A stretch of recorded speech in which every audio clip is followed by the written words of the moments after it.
On July 4th, 2023, Luigi Mangione posted an X-ray to his social media, metal rods and screws in a lower spine. 5 months later, he would disappear. 6 months after that, UnitedHealthcare CEO Brian Thompson would be dead.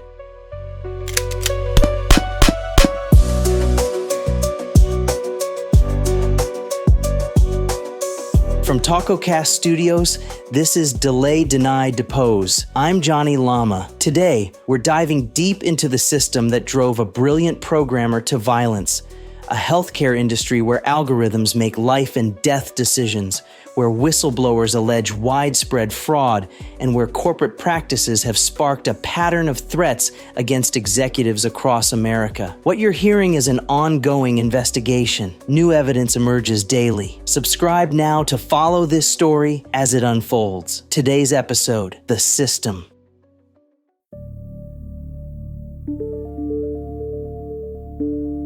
In December 2022, UnitedHealthcare formed a working group to explore using AI and machine learning in a very specific way to predict which insurance claim denials would likely be appealed and which appeals would likely be overturned. From the NYPD. What we're seeing is evidence that the suspect Mangione studied these systems extensively. He understood not just the code, but the implications. During this same period, UnitedHealthcare's denial rate for post-acute care jumped from 10.9% to 22.7%. The company had implemented what they called machine-assisted prior authorization, an AI system designed to streamline the denial process. The AI wasn't just denying claims, it was learning which denials were least likely to be appealed. A class action lawsuit would later reveal the company's AI system had a 90% error rate, yet they continued using it, banking on the fact that only 0.2% of policyholders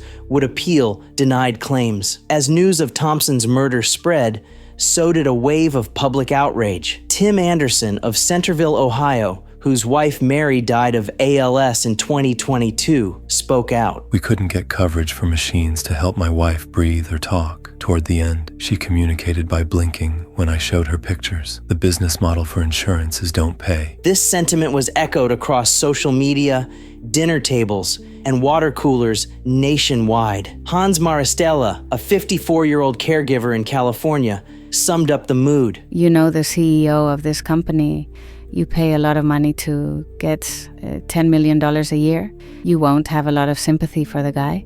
Healthcare is a business, I understand, but the obsession with share price, with profit, has to be reevaluated. The corporate response was swift. In the week following the shooting, health insurers removed information about their top executives from company websites, canceled in-person meetings with shareholders, and advised all employees to work from home temporarily. But the backlash went beyond words. Wanted posters with the names and faces of healthcare executives began appearing on the streets of New York. Hit lists with images of bullets circulated online. From the NYPD. We're seeing a pattern of threats against healthcare executives dating back to 2022. This isn't isolated. This is systemic. An internal New York Police Department bulletin warned that the online vitriol following the shooting could signal an immediate elevated threat. Police feared the December 4th shooting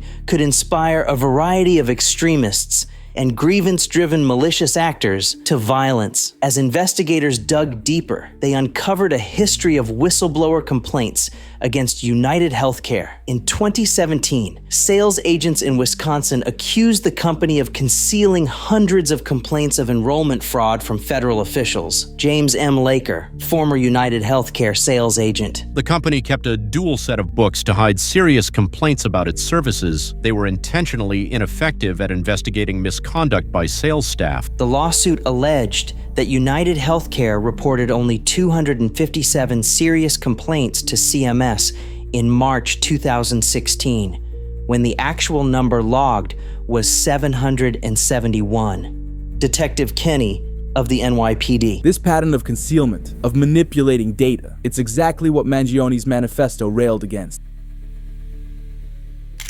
Next time on Delay, Deny, Depose. As news of Thompson's murder spreads, thousands of Americans come forward with their own stories of algorithmic denial. A movement grows online. Healthcare executives across the country increase security, and investigators discover something troubling in Mangione's final posts, evidence suggesting he wasn't alone in his rage against the machine.